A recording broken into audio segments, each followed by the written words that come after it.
Hi friends, அஸ்ஸலாமு அலைக்கும். Welcome back to our channel. இன்றைக்கி நம்ம சேனலில் காடை எவ்வளோ சுவையாக செய்யலாம்னு சொல்லிட்டு பார்க்கலாம்.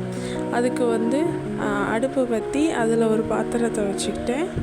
பாத்திரம் நல்லா காயணும்.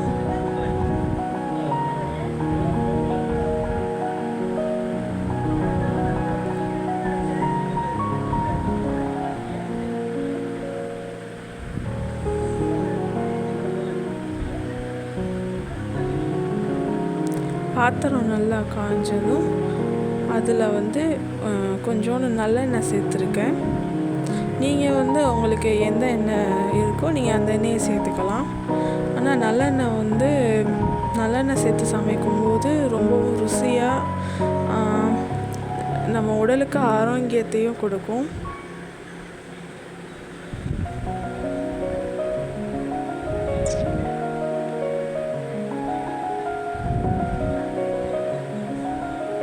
இப்போ எண்ணெய் நல்லா காயணும். எண்ணெய் நல்லா காஞ்சதுக்கப்புறம் கருவேப்பிலையும் வெங்காயமும் சேர்த்துருக்கேன். ரெண்டும் சேர்த்து நல்லா கிளறி விடணும். நல்லா கிளறி விட்டுட்டே இருங்க. வெங்காயம் நல்லா செவந்து வரணும்.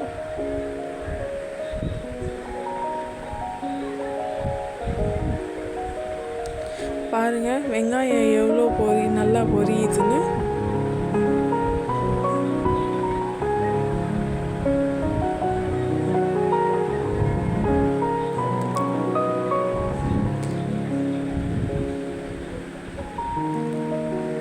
நீங்கள் லோ ஃப்ளேம்லேயே வச்சு கிளறி விடுங்க. அப்போ தான் வெங்காயம் கருகாமல் நல்லா செவந்து வரும்.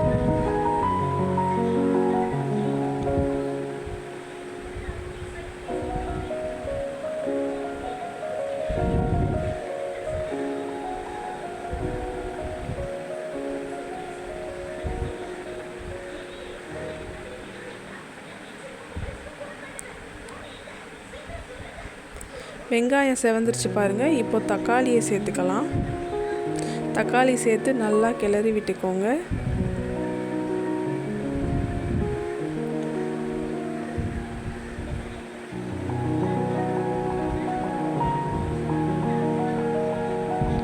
தக்காளி நல்லா வெந்ததுக்கப்புறம் இஞ்சி பூண்டு பேஸ்ட்டு ஆட் பண்ணிக்கோங்க. இஞ்சி பூண்டு பேஸ்ட்டு சேர்த்து அந்த பச்சை வாசனை போகிற வரை நல்லா கிளறிக்கோங்க.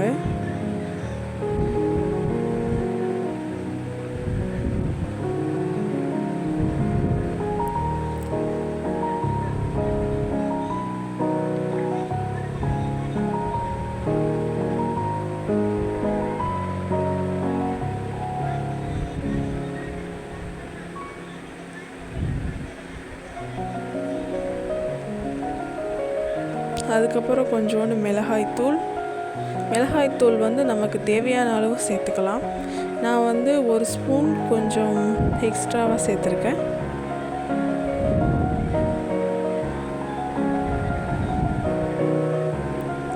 சேர்த்து நல்லா கிளறி விட்டுக்கோங்க.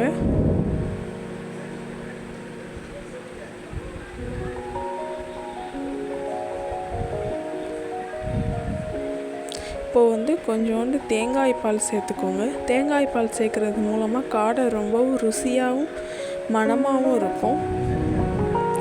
தேங்காய் பால் சேர்த்து நல்லா கிளறி விட்டுக்கோங்க.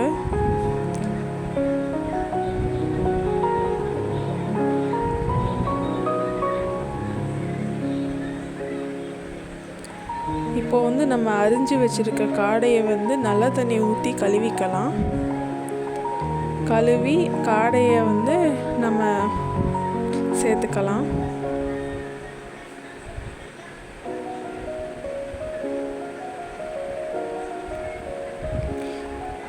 காடையை சேர்த்து இப்போ நல்லா கிளறி விடலாம்.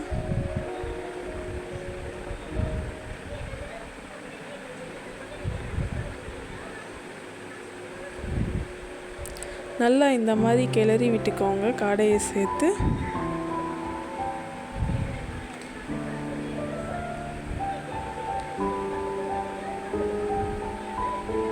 இப்போ நம்ம தண்ணி சேர்த்துக்கலாம் தேவையான அளவு. நான் 2 கப்பு தண்ணி சேர்த்துக்கிறேன்.